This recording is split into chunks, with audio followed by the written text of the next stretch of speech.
माता सीता द्वारा किए गए पिंडदान की कथा। वाल्मीकि रामायण में माता सीता द्वारा पिंडदान देने का वर्णन आता है, जिससे राजा दशरथ को मोक्ष प्राप्त हुआ था। वनवास के दौरान जब भगवान राम, लक्ष्मण और माता सीता पितृपक्ष के समय अपने पिता राजा दशरथ का श्राद्ध करने हेतु गया जी धाम पहुँचे, तब ब्राह्मण ने श्राद्ध में दान हेतु आवश्यक सामग्री बताई। सामग्री को लाने हेतु श्री राम और लक्ष्मण नगर की ओर चले गए।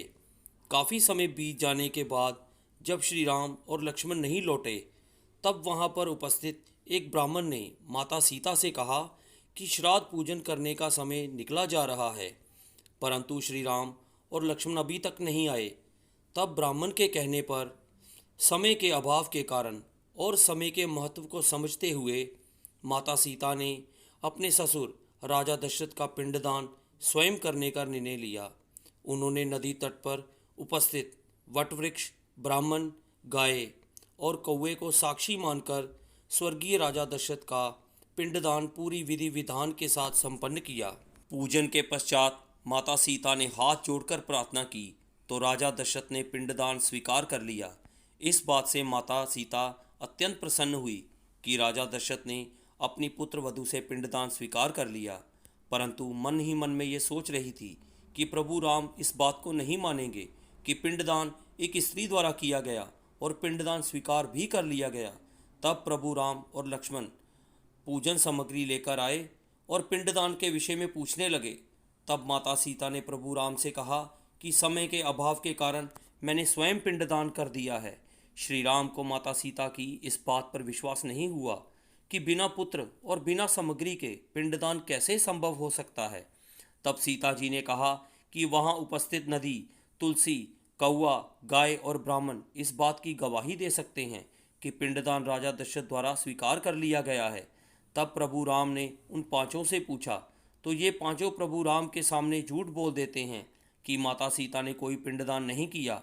तब माता सीता को इन पांचों पर क्रोध आ जाता है और माता सीता इन पांचों को श्राप दे देती है और कहती है कि ब्राह्मण दरिद्र बने रहेंगे। तुलसी जी को श्राप दिया कि तुम गया जी की मिट्टी में कभी भी नहीं फलोगी।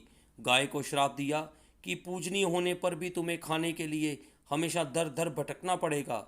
कौवे को हमेशा लड़ झगड़ कर खाने का श्राप दिया। फल्गु नदी को श्राप दिया कि तुम सिर्फ नाम की ही नदी रहोगी। इसलिए आज भी हिंदू धर्म में गाय के पिछले हिस्से की पूजा की जाती है और ब्राह्मण आज भी दरिद्र देखे जाते हैं और गया जी की मिट्टी में आज भी तुलसी का पौधा नहीं उगता। कौवे हमेशा लड़ झगड़ कर ही खाना खाते हैं और फल्गु नदी आज भी सूखी है। सीता माता के द्वारा दिया गया श्राप आज भी इन पांचों में देखा जाता है। इन पांचों को झूठ बोलने पर श्राप मिला। वहीं वट वृक्ष के सत्य कहने पर माता सीता ने वट वृक्ष को वरदान दिया और कहा कि तुम्हें लंबी आयु प्राप्त होगी तथा हमेशा दूसरों को छाया प्रदान करोगे तथा जो भी पतिव्रता नारी तुम्हारा पूजन कर तुम्हें जल अर्पित करेगी उसके पति की दीर्घायु होगी। हिंदू धर्म में आज भी वट वृक्ष का पूजन पति की लंबी आयु के लिए किया जाता है। दोस्तों, आपको ये जानकारी कैसी लगी कमेंट बॉक्स में ज़रूर बताएं। कहानी को लाइक, शेयर और चैनल को सब्सक्राइब करना ना भूलें। धन्यवाद।